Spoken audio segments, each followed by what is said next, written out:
All right, thanks everyone for attending. Welcome, good morning, good afternoon, good evening, wherever you may be in the planet.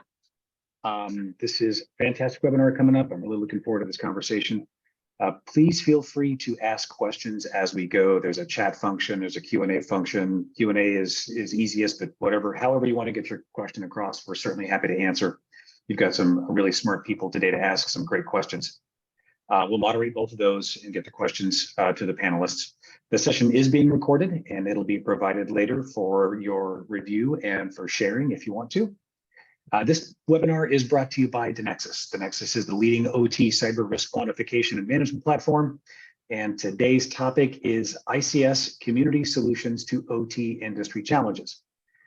Cyber risk is a community risk that requires a community solution, and there really isn't a single entity that can take on all of the cyber risk. It's just not possible, not even insurance companies. Everyone has some skin in this game, from asset owner to supplier, to insurance, to state entities, federal agencies. Risk quantification is the most effective way to understand how to responsibly manage your part of that overall community risk. I'm Patrick Miller, CEO of Ampere Industrial Security. Many years in the industrial space, going back to the 1980s, one of the original architects of the NERC CIP standards, principal investigator for DOE, and many other things, including SANS instructor and CEO of a consulting firm. I'm your host. I'm here to do today's panel discussion. So I'm moderating, I'm hitting everybody with the tough questions and playing goalie. So with me today, I've got Scott Hooper, Director of Cybersecurity from Clearway. I've got John Franzino, CEO of Grid Security, and I've got Jose Seada, CEO of DeNexus. I'm going to let these folks introduce themselves. So let's start with Scott. Can you give us a brief bio real quick? Sure. Hi, everybody. Scott Hooper, Director of Cybersecurity. I've been with Clearway just over 2 years. I've been in the renewable space for 13 years. And then before that, I worked in global retail, on the IT side, not selling khakis. And then worked for a software company as well. So I've been doing IT for a while, mostly in operations and large infrastructure stuff. So happy to be here. Awesome. Thank you. And John, tell us a little about yourself as well. Hey folks, great to be here. Thanks for having me as always. John Franzino. I've been in the utility and more specifically renewable power space for close to a decade now. For about the last 5 to 7 years, focused 100% on the cybersecurity aspect of our world that we live in. And Grid Security performs network operations and managed security services for inverter-based generators and control centers. So still dabble on the NERC CIP side of things, but really focused on security risk management overall, with compliance risk management being a piece of that. Fantastic. And Jose, tell us about yourself. Thanks, Patrick, and thank you, Scott and John, for joining, and thank you, everybody, for joining today. Jose Seada, I'm the founder and CEO for DeNexus, which we put together 4 years ago. Prior to that, almost 25 years in the power generation industry. I was an asset owner and operator, the CEO of a power generation company, where we had an exposure to the cyber risk above the average due to different circumstances, complex operating model. That forced us to get clever about the space, and in that process we learned about the challenges and the opportunities, and at some point I decided to turn my problem into a business opportunity, and that is DeNexus. Super happy to be here and thankful to everybody joining today. Fantastic. This will be a great panel. So before we get started, I'd like to kick us off with a poll to get to know our audience a little bit better. John, can you fire up the poll?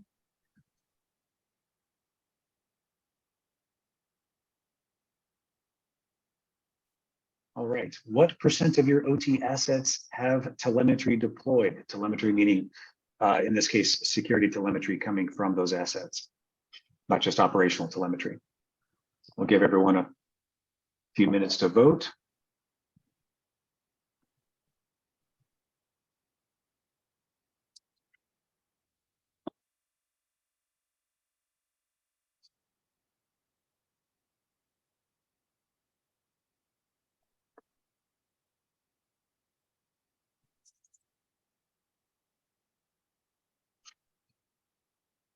All right, how are we doing on numbers? Is it good enough?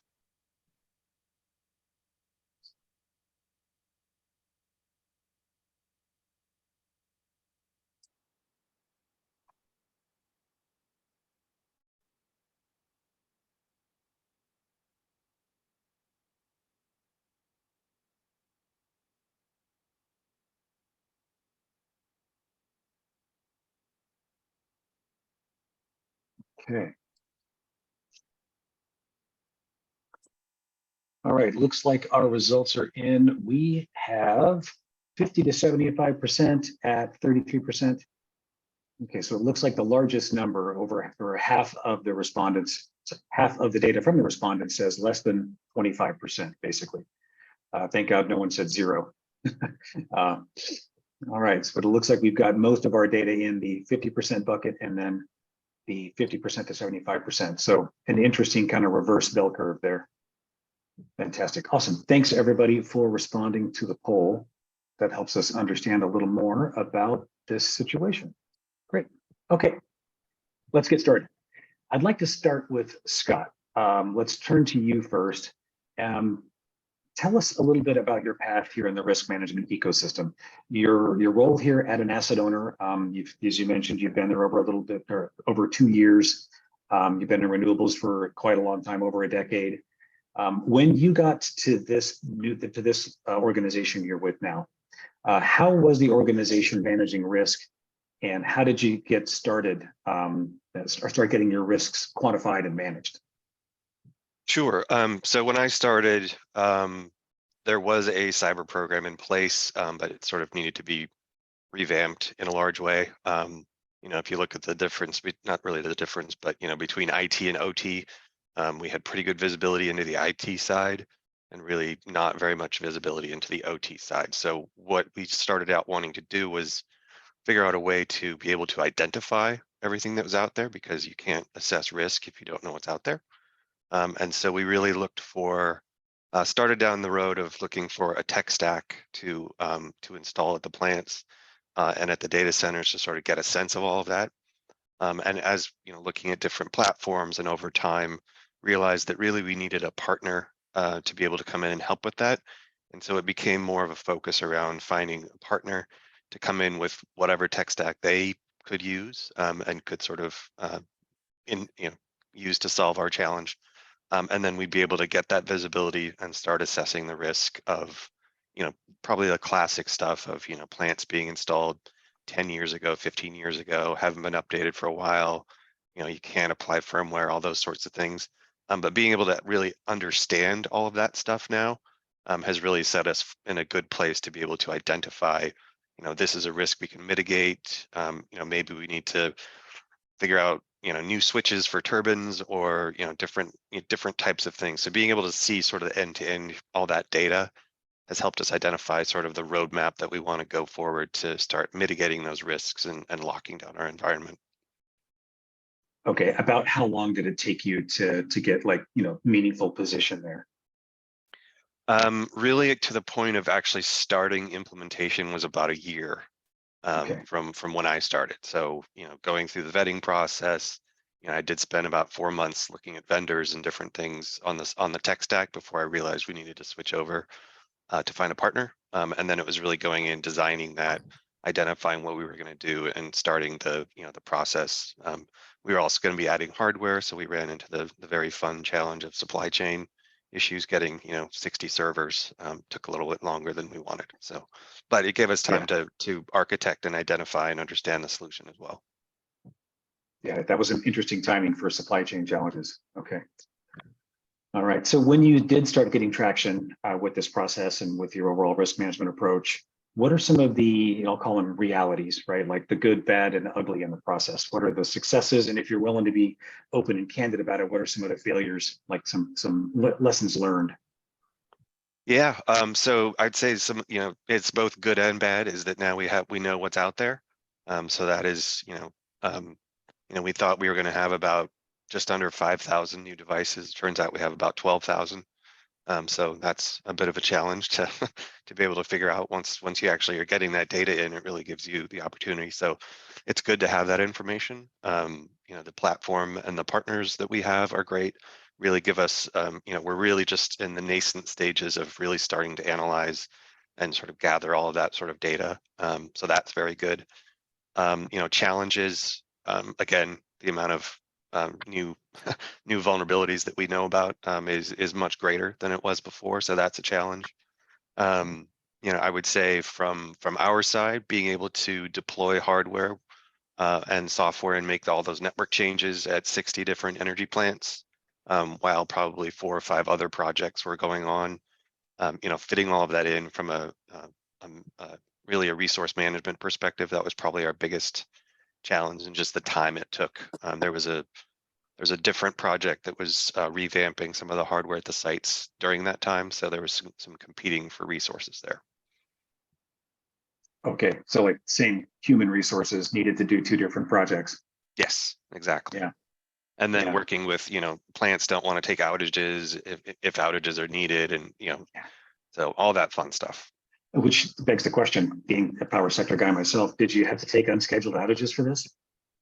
For this, no, not Okay. the security side, but for the other side where they were maybe revamping stuff, there could be an outage where they have to take down the OT network because they're swapping out, central switches and all that kind of stuff. So no, the installation of the security stack didn't require any outages. It just required hands on site to, rack and stack and plug and troubleshoot at times, and ran into interesting things where it turns out we have a site that doesn't actually have a server closet. So it's like, well, where are you going to put the server? So still working through that one.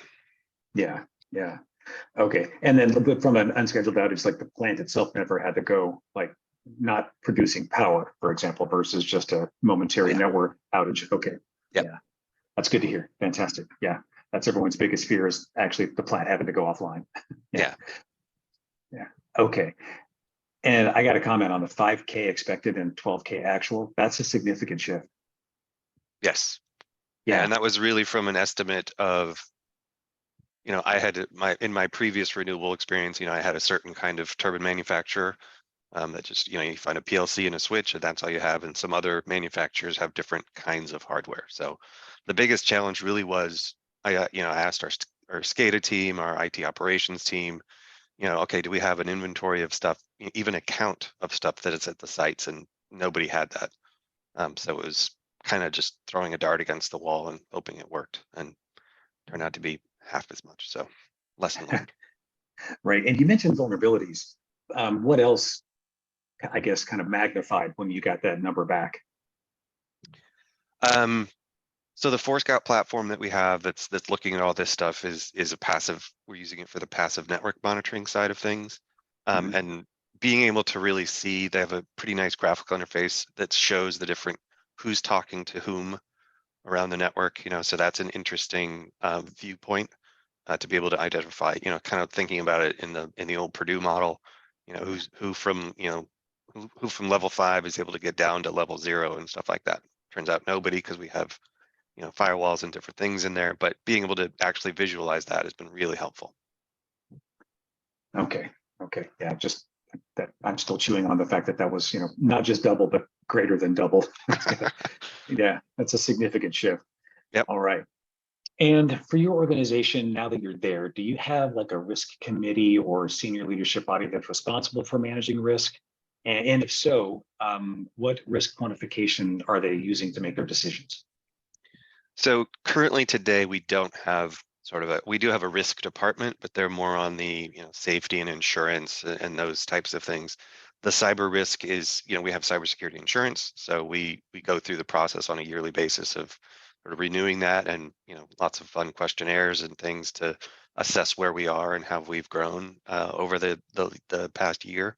But on the docket for hopefully Q3, Q4 this year, it would be setting up a cybersecurity steering committee that would involve bringing in some of this newly discovered data and really sharing it with the different parts of the business that it impacts. Like the O&M side of things, and the energy energy management, and we have a 24/7 operations desk, so they would be impacted by any of these sorts of things. So really starting to share, this is the data that we have, these are the risks that we've identified.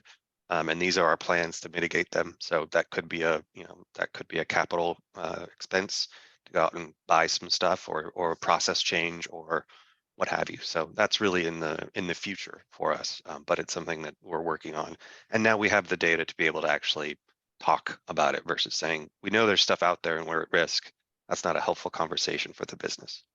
Yeah, and that begs the question, even in the future state, what are you anticipating? What kind of risk information are you going to share with them? Like if you had like a, we'll just say arbitrarily, something like a KPI, what would that look like for them? Well, really being able to say, okay, the plant makes X dollars a month, and then, here's the likelihood of something coming in and taking down the plant from a cybersecurity perspective. Let's say there's a ransomware attack and it gets out and it gets over into the somebody at the plant and it locks out the SCADA server or something, something like that. What would happen? How long would that outage be? What would our response be? And what kind of money would we be losing during that outage period? And sort of being able to quantify that risk and say, so in order to mitigate that, we need to do this solution or that solution, business, can we go and do that? So that's kind of the conversation that I would plan on having with them. And then really being able to sort of, there will be low hanging fruit out there. Having SCADA servers be patched on a regular basis, that sort of thing. Our quick hits to lock out some of those possibilities. Okay, awesome. And do you have any regulation standards or similar kind of external expectations for risk management? And if so, what role does that play in your program? Yeah, so we do have plants that are NERC CIP low, and we call it an RPMC, Real-Time Performance Management Center, is our 24/7 energy management desk. They and the systems involved there, because they're managing and monitoring, above 1,500 megawatts, they are considered CIP medium. And so we have, our standards with all the different entities and are audited on that. And so there's some risk analysis in that as well. Okay, yeah, the compliance risk component. Are you a multi-regional registered entity? We are. That's what I thought. I think we're in locations. We're not in Alaska, but we're in, I think, all the other regions. Okay, interesting. Do you have any state issues? Like, do you have any operations in Texas or California? Probably the bulk of our operations are in Texas and California. So we deal with ERCOT and we deal with LEC and we deal with CAISO and all the fun stuff. Okay, yeah, and from a risk management perspective, do you get to use some of those same KPIs that you're using for your board or your future state, cyber risk committee? Would you be using some of the similar style data for those external parties? Yeah, when we get our different audits, when they come through, sometimes we have, the big 3-year ones, sometimes we get sort of the true up or tune up, whatever. Yeah, we would use some of the risk stuff, especially showing progress in implementing new mitigations of discovered risks. Okay, yeah, I've seen some organizations in a place where they, let's just say, hypothetically speaking, they end up with a possible violation. And then part of the justification for mitigation or remediation of that violation, they use data like this to show, here's how much we're investing and here's how much risk we're lowering as a result of that. Please kind of like take that off the top of our potential, penalty or sanction, for example. Yeah, it's definitely part of the conversation, and will be more so in the future now that we have visibility and data. Yeah. Well, I would say even more directly, right? Some of these foundational controls that have been put in, like network monitoring, right? We now see internal network security monitoring coming down the pike for medium and potentially low. So that's something I always try to harp with customers, is focusing on these foundational items, regardless of what framework you're currently operating against or requirements, because it helps future-proof you as future requirements come down. Yeah, absolutely. There's like a hallelujah in the back of my mind, what you just said, John. Yeah, it's and I do think that just from reading the tea leaves, I do think INSM is coming for low impact in some way, shape, or form. I'm not sure it can be escaped. Yeah. All right. Well, John, speaking of, let's move to you, right? This is you're the partner, right, that brought the tech stack in for Clearway? Yep. Yeah. So both on the tech, but I would say more importantly than the tech, as most have learned the hard way in recent years, there's no silver bullet tech. There's tech enablers, and it's the human aspect. It's the engineering aspect and the eyes on glass that goes behind it. Yeah. Well, let's see. Let's talk a little bit about your part in this kind of community risk management puzzle. Let's give me an idea of how you're supporting Clearway and how that support feeds into this risk quantification management strategy that we just heard from Scott. Yeah, I mean, I would say the first piece is data identification, like Scott was harping on. So, deploying tools, configuring, managing, monitoring tools is step one in order to amass the necessary visibility and data to start making more informed decisions. So that's piece one. And then piece two, Scott touched on, it's like, great, now we have so many more vulnerabilities, so much more data. What are we going to do about it? And that's where the ongoing management human, piece comes in, to one, understand, analyze the data, and then two, work with Clearway's internal OT teams and other partners to figure out what actions are we going to take? What risks have been identified that we cannot accept? Clearway as an organization does not want to accept and wants to take action to mitigate. And then a part of this too is figuring out what's noise, what is risk we're really not worried about, right? I mean, as the industry as a whole has seen, we will all go broke and sleepless trying to chase down every vulnerability that's out there, right? That's not the goal. Getting cyber risk to zero isn't the goal either. It's to understand it and manage it appropriately. And that means different things to different businesses. Right. Okay. Now I've got a question for both you and Scott. Because you hit on something, John, that I think is a key issue for a lot of organizations. More visibility into your environment means you understand your environment better, means you understand your risk better. How would you respond to those that say they don't want to know, right? Because if they just don't know about it, then they don't have to do anything about it. Well, John? I'll steal something smart I heard Jose say a while back. It's unknown risks that are bad to a business. Known risks are not necessarily bad to a business, right? Businesses operate on the premise of managing risk. It's not bad. But when you don't know you have a risk and you're flying blind, that's when bad things happen, whether we're talking about cyber or any other area of business risk management. Right. Scott? Yeah, I would echo that. The idea of not having, that was one of the things when I first started, not having that visibility was, we talk about things that keep us up at night. That kept me up at night, definitely. Not knowing what was out there, some little connection here or some weird router that was installed in 2011 that nobody ever looked at again. Like that's the stuff, not knowing about that. That's this thing that ends up biting you. And you're like, well, I didn't know about it. It's like, well, you should know. So. Yeah, I think, Patrick, there's another important item, and especially around data. Let's just talk about data overall, but vulnerability specifically, because as a managed service provider, security service provider, one of my biggest reporting challenges to customers is on the vulnerability side, right? Because there's a lot of education and nuance that's required to understand and figure out what is important when we're talking about vulnerabilities. Customers say, well, we have 60 vulnerabilities present, right? And that's bad. Actually, for the number of devices you have, that's really not bad at all. Plus, given the fact that it all requires contextual understanding and knowledge. So not every vulnerability is created equal, not even the same vulnerability with the same CVSS score. Depending on where it is, on what type of asset, where it is in the network, et cetera, it may be a non-issue that you don't need to do anything about, or it may be a critical one you need to spin up an emergency patching cycle to address. But you have to understand the context in which it's presented. Right. And so basically, do you provide that sort of prioritization up to them, or how is that handled? Yeah. So that's part of our job, is to understand the context, look at the data, and then prioritize, right? We all only have so many dollars, we only have so many hours, right?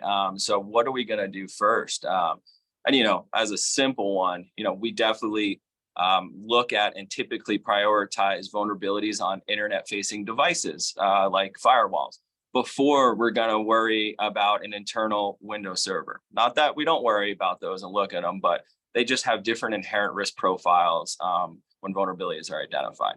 Like I've had to spin up 5 emergency patch cycles for different firewall makes and models in the last 6 months.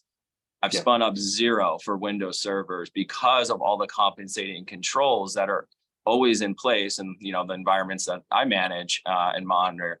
Where there's a 9.1 Windows vulnerability because there's one coming out multiple every patch Tuesday. But I have other compensating controls in place that makes that not a critical issue. And then that comes in the operational risk management piece, right?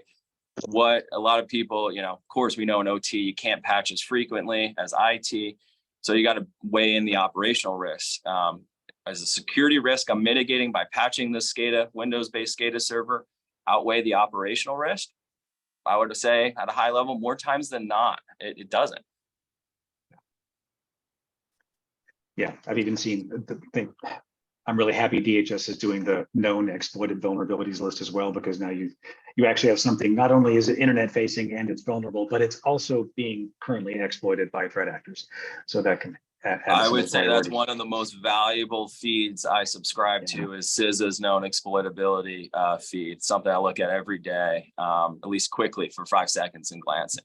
And then I would say to DeNexus, something that they brought into de-risk, which I think is super powerful and awesome, is that exploitability weighting factor as well, right? Yep.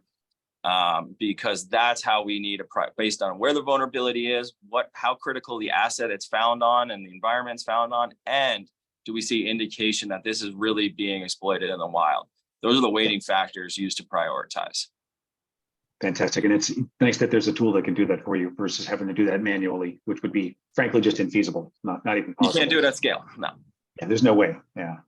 Okay, so moving on, let's see. So how do you communicate the risk quantification management information to other CISOs, not just to Scott, but across the, like your portfolio of organizations that you support?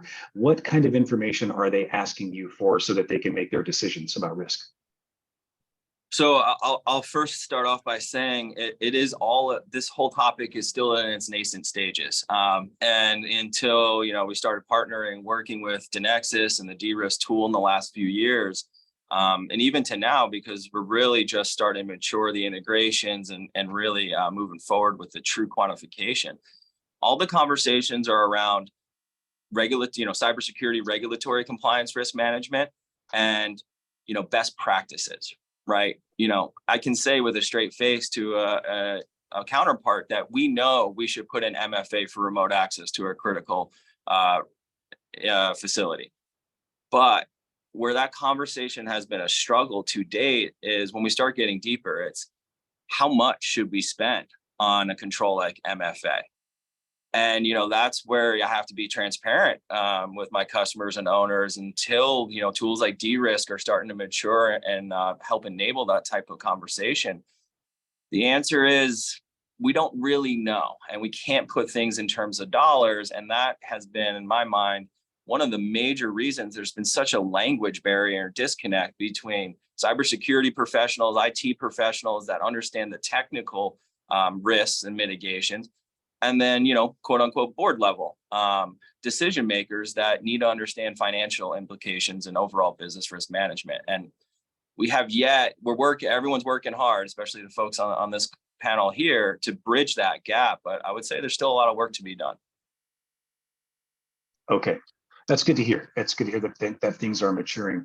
This has always been kind of like the holy grail, right? Is how do we get real risk quantification in something that's easier than a, 1,000 question set, and you've got, some sort of, frankly, just kind of back of the envelope or kind of a qualitative assessment that goes into, well, is this a 3 or a 4?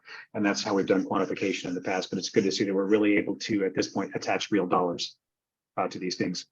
And it sounds like from a regulatory risk management, and you mentioned best practices, is there anything, because best practices, when I hear that, and maybe it's just a difference in terms, but when I hear that, a lot of executives will tell me, I can't afford best practice, but I can't afford common practice. Is it more of a baselining against common practice, or are there really, CISOs looking out there to go beyond best into that leading edge? I like that nuance there. I'm gonna have to rephrase moving forward that really when we're talking in best practices in this context, these are what should hopefully be common practices. This is not gold plating. We're still focusing on foundational controls, right? Okay. I think, threat hunting's great and all, but for the vast majority of industrial asset owners, they have a lot of other things to do first before they get value out of that type of, control. Okay, so follow-on question. What information are they not asking you for, but they should be? And also to address the second part of your question, the asset owners are maturing quickly, I would say, in the last, at least the customers I work with, within the last 12 to 18 months. 2 years ago, it was very, we'll do what we have to do for compliance purposes. There's a few forward-thinking owners, you know, like Clearway and Scott, they're like, hey, that's probably not good enough. We need to think about risk management. But fast forward today, and this I can tell just by the types of people that are being hired at asset owners, and the types of questions they're starting to ask as me as a service provider, that these are conversations now happening at the quote unquote board level, right? 2 years ago, most of my asset owners, they didn't have at least one person within the organization that had overall accountability and responsibility for this domain area. Fast forward today, now most do. You know, it's still a smaller team. You know, Clearway has a bigger team than most, in my experience, in the renewable space. But there's at least one person inside that is working with service providers like myself and looking out for the business risk management overall in cyber. So it is maturing. They're starting to ask good questions, whereas, you know, let's talk about vulnerability management again. 2 years ago, they were really focused on incident tickets, operational telemetry outages, like they should, because we support that as well.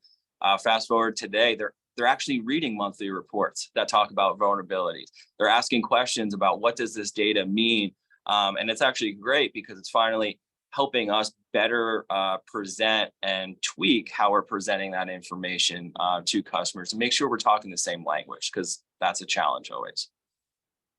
Okay, a couple of things. I think even though Scott may have more staff than most, I would still argue that he's understaffed because everybody else is really understaffed. We don't have enough humans in this business to do all the things that need to be done.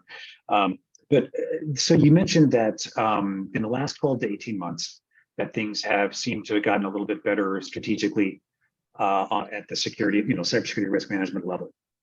And you mentioned that you attribute this to like boards becoming more educated. Do you think that is the sole driver for this, or are there other things that are contributing to this change? I think obviously there's increased regulatory changes that, you know, is a derivative of all of this. So they're starting to see more requirements, more potential changes and requirements that get their attention. And then I would say, from my perspective, the other major driver is the insurance market. And, you know, them seeing the dollar implications and how coverage is getting sliced in, you know, in half, and premiums are going up, and they're starting to ask the right questions of how do we manage this risk, which is our insurance keeps going up, and we're getting less and less coverage with more and more carve outs for business email compromise, et cetera, you know, ransomware. All these policies are starting to carve out some of those events, and they see that as a huge risk to their business, like they should.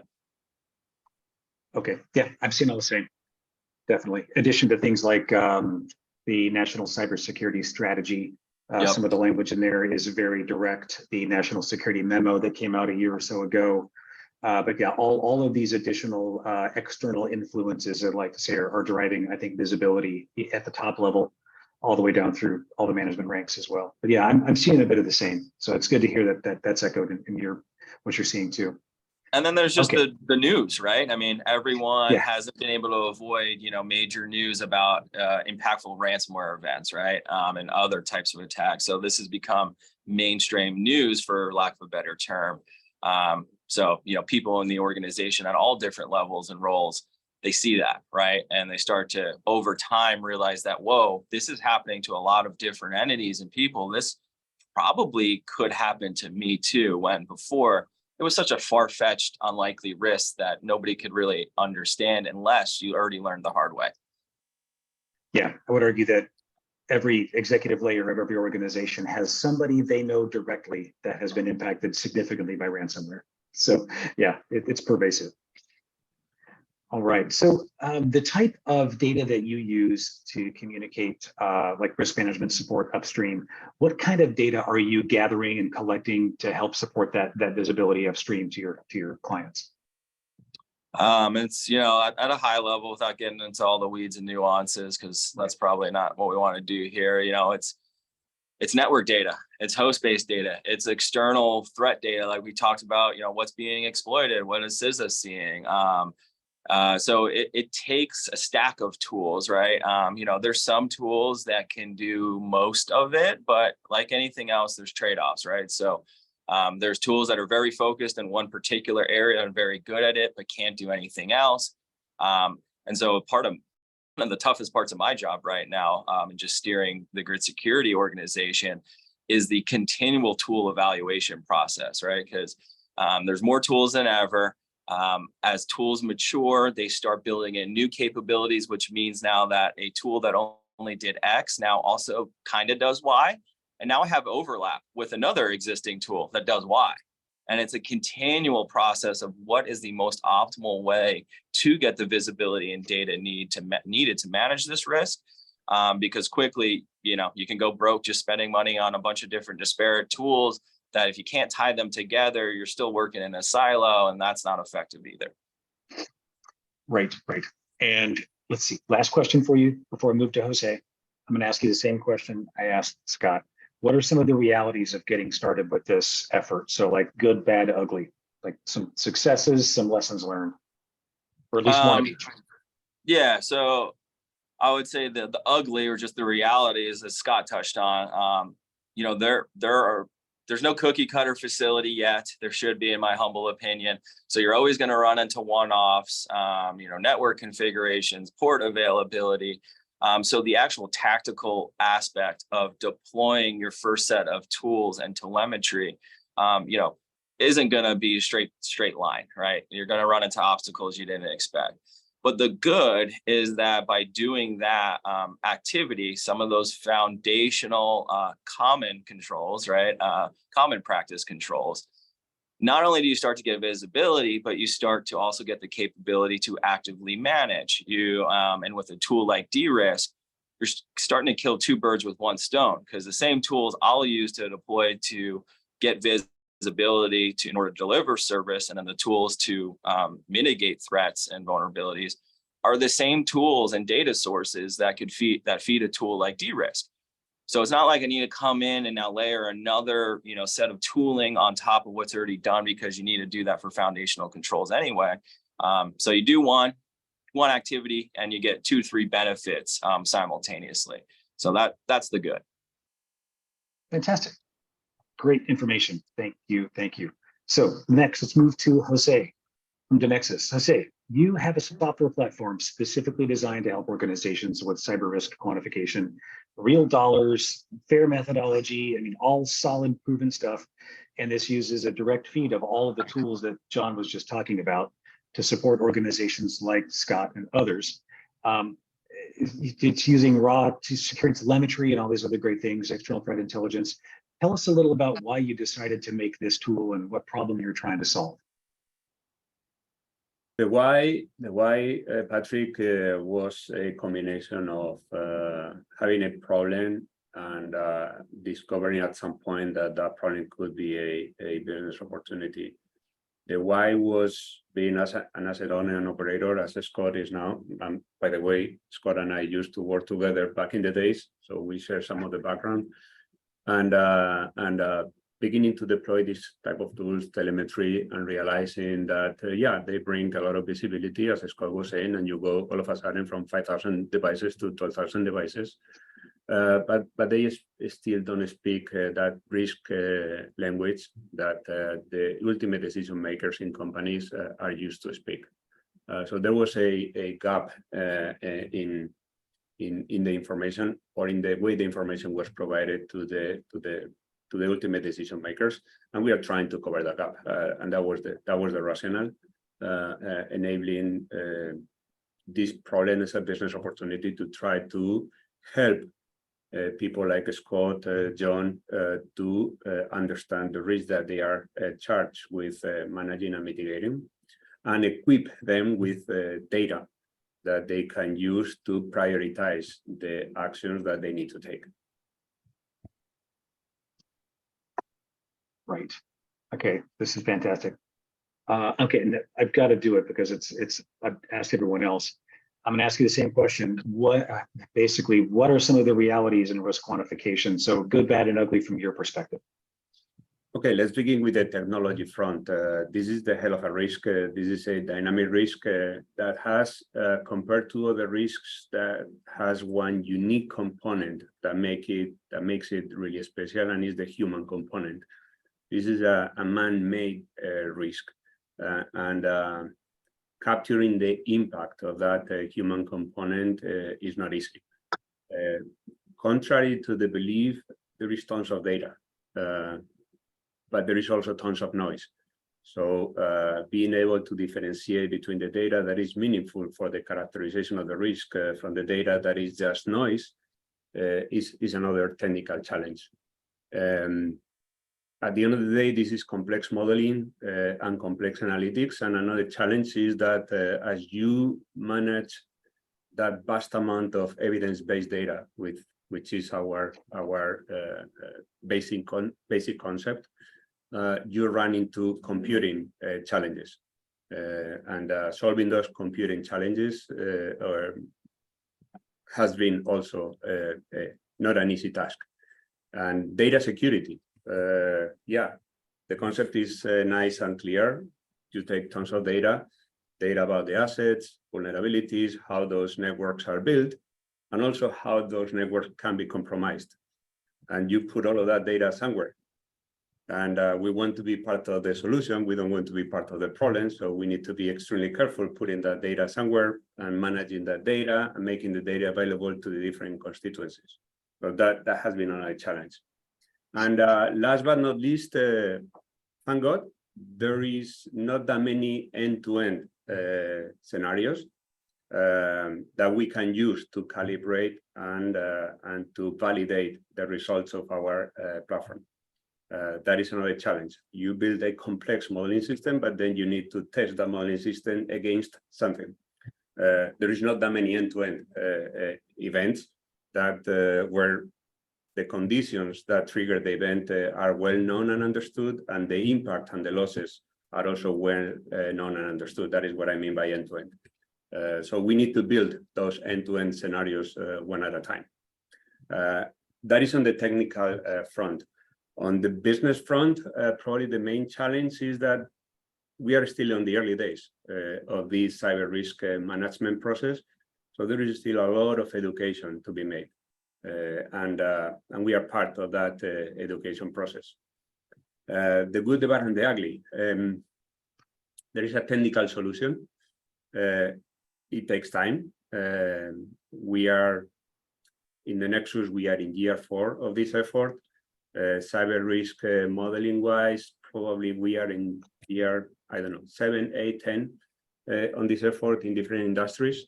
While modeling some of the risks has been done during 30, 40, 50, in some cases, 100 years. So we have a long way to go, but there is a technical solution to a complex technical problem.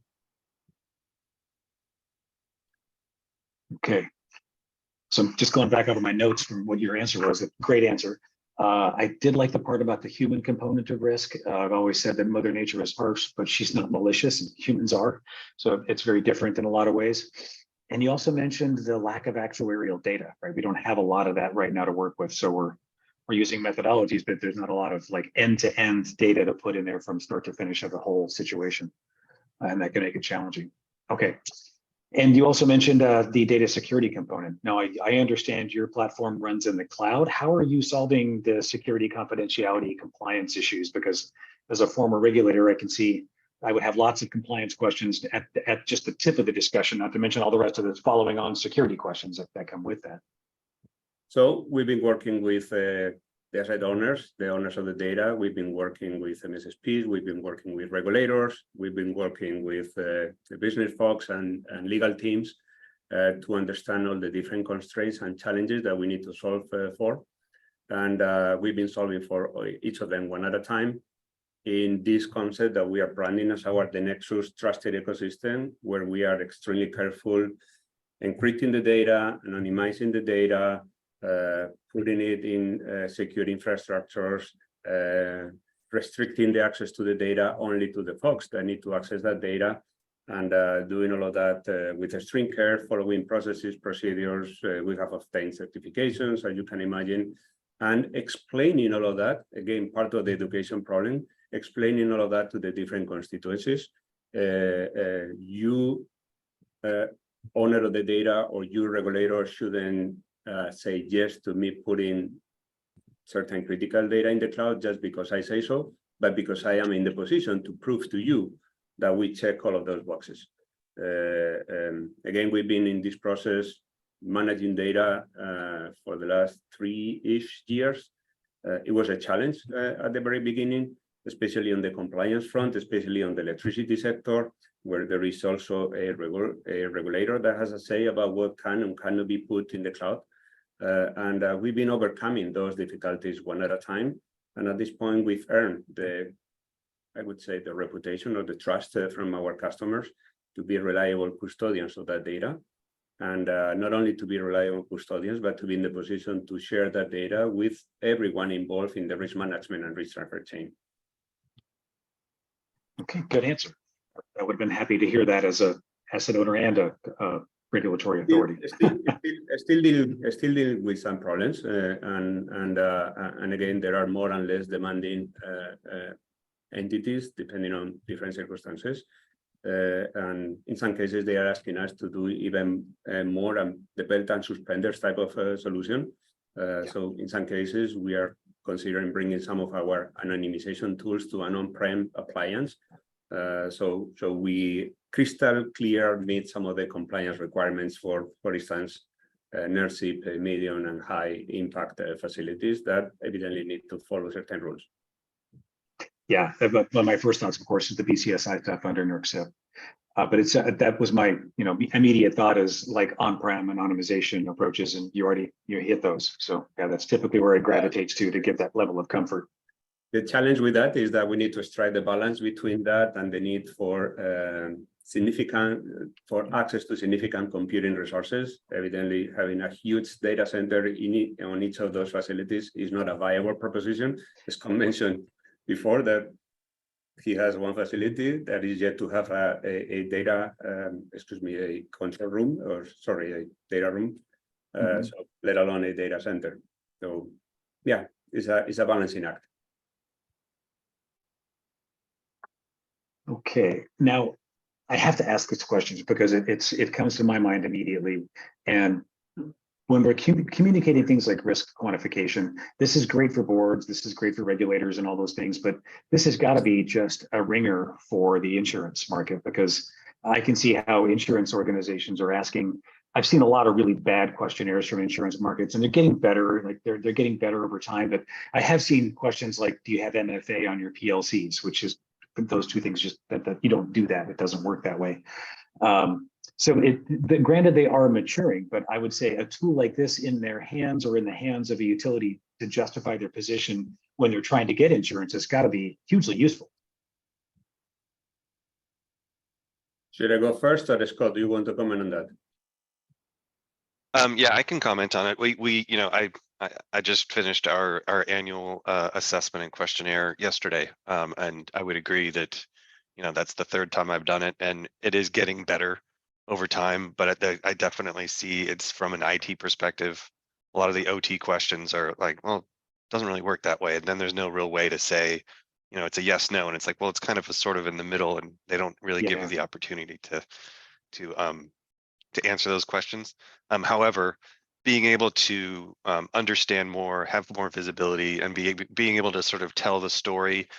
I have a meeting later this week where I'll be there with the broker and insurers and all that sort of stuff, and they get it and they ask some pretty serious questions about stuff, and being able to tell the story of the progress that we've made in sort of identifying and mitigating risks really helps.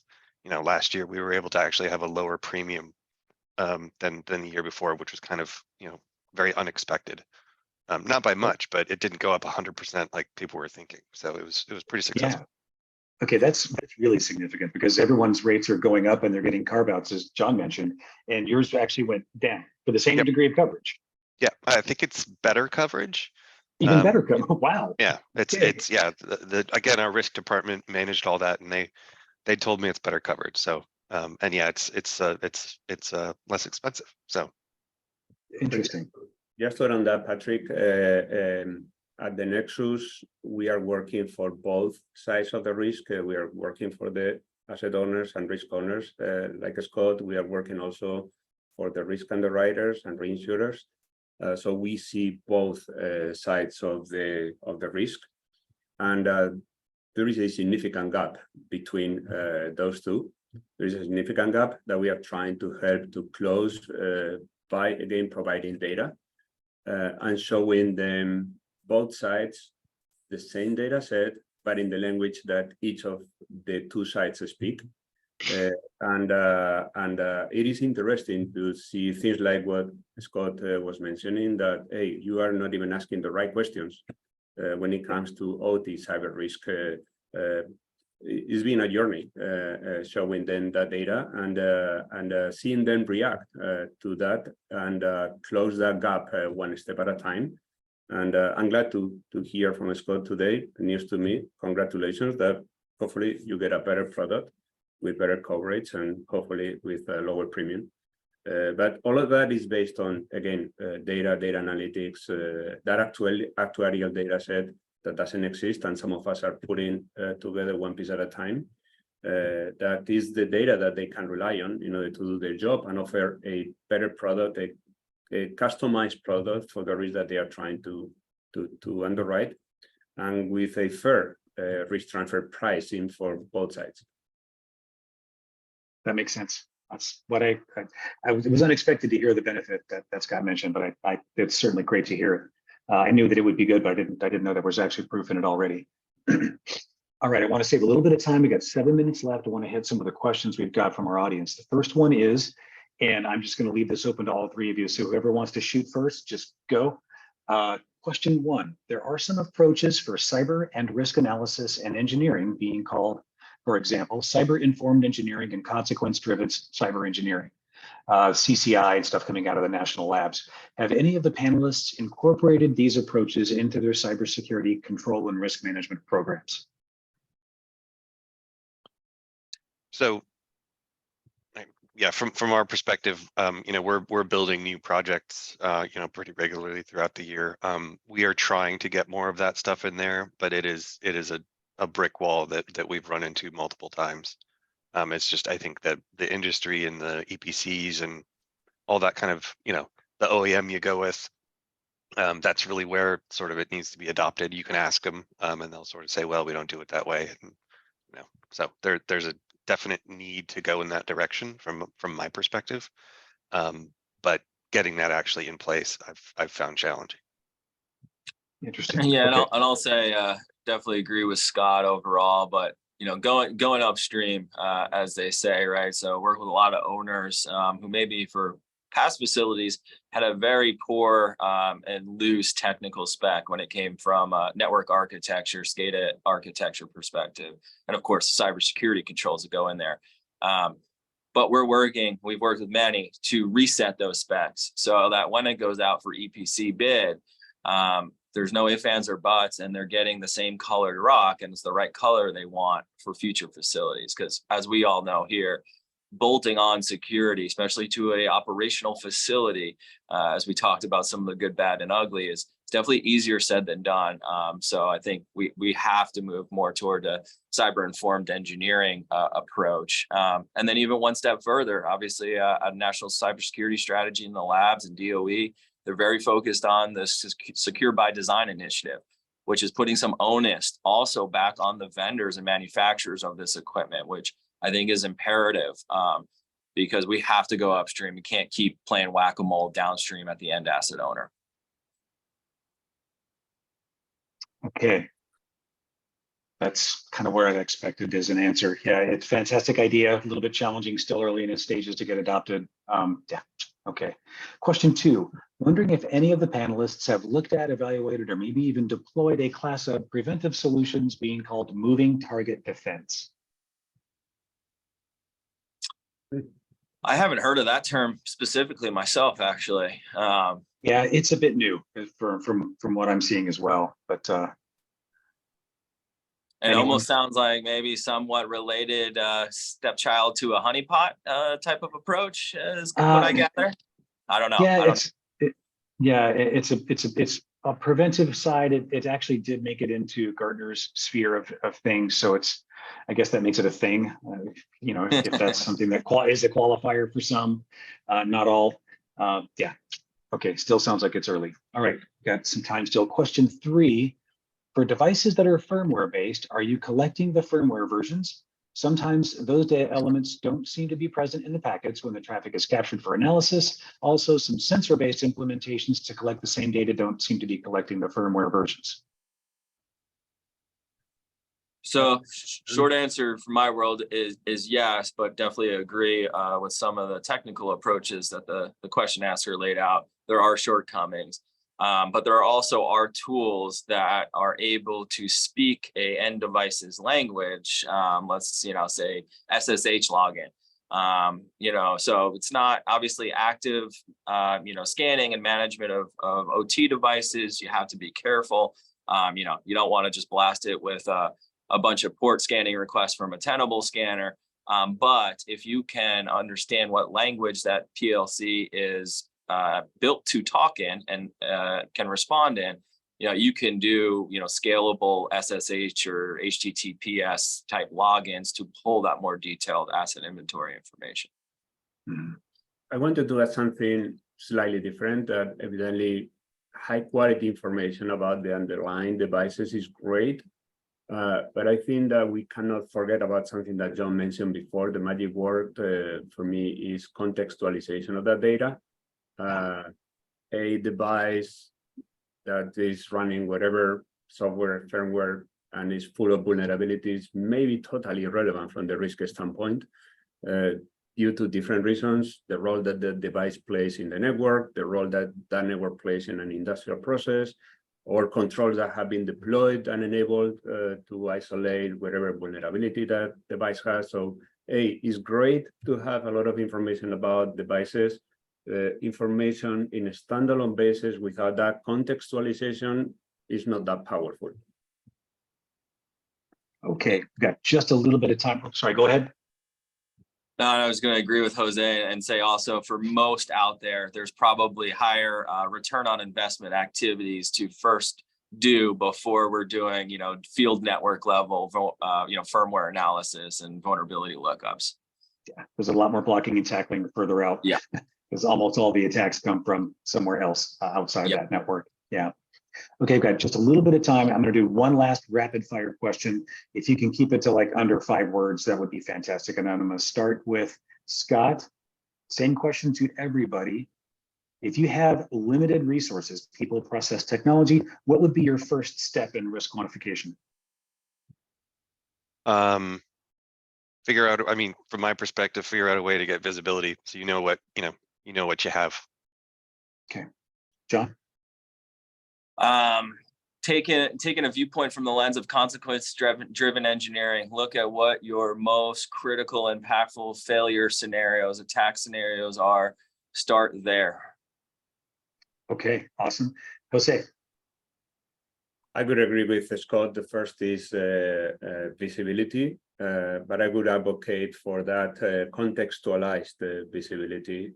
Sometimes overshooting on one aspect, ignoring that contextualization, maybe not the right allocation of resources. Awesome, fantastic. With that comes to the end of our panel. This is recorded. You can get a copy, share it with your friends. Thanks everybody for your time today. We really appreciate you taking time out of your day to participate. That's it. That concludes today's panel session. So thanks everyone. Goodbye. Thanks. All. Take care. Bye. Thank you.